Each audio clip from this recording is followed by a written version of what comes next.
Ich wollte euch noch sagen, also ich finde ja, fast so schlimm wie Fußball ist ja Formel 1. Das ist ja, wenn die alle 2 Wochen da irgendwo 20 Idioten, Rennfahrer im Kreis rumfahren, das ist Wahnsinn. Ich finde es sehr mutig von BMW, dass die da ausgestiegen sind. Sie steigt auch gerade aus, gell? Es ist so, ja.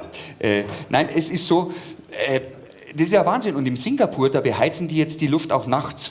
Da gibt es ja einen Nacht-Grand Prix, 1500 Leuchten, 2000 Watt, im Abstand von 2 Metern, die werden mit Dieselgeneratoren beheizt. Das finde ich einmal eine schöne, das ist einmal ein Zeichen zum Klimawandel. Gell? Das finde ich schön. Ja, und ich muss sagen, ich finde aber diese Rennfahrer allesamt sehr toll.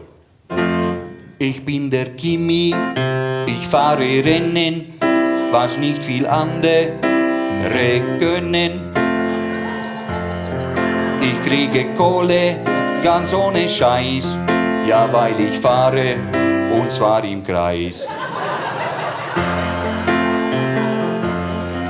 Wie ich der Kimi, ist auch der Keke, denn der fährt auch nicht um die Ecke.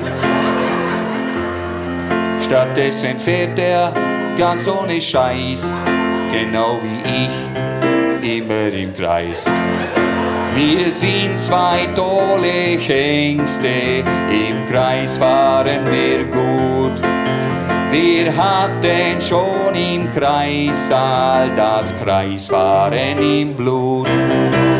Ja, immer sonntags geht's auf die Piste, die ganze Welt sitzt dann vor der Kiste.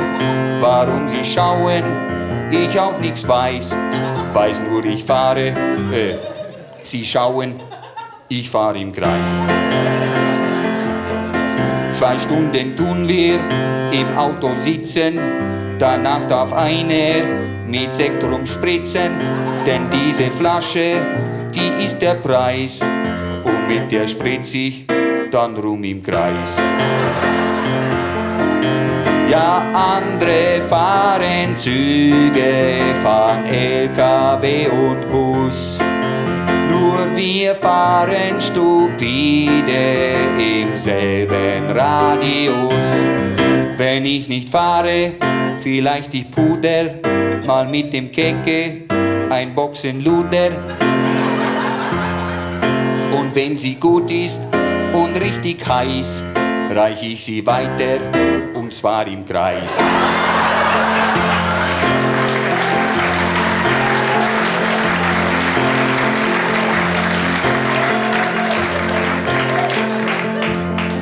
Ihr wisst es alle, doch sag ich's ehrlich, heute ist Kreisfahren nicht mehr gefährlich. Sterb ich trotzdem mal, steht schwarz auf weiß, auf meinem Grabstein in einem Kreis. Ja, er gehörte mal zu den Besten, die hier auf Rädern die Luft verpesten. Fährt er zur Hölle, dann ohne Scheiß, nicht geradeaus, sondern im Kreis.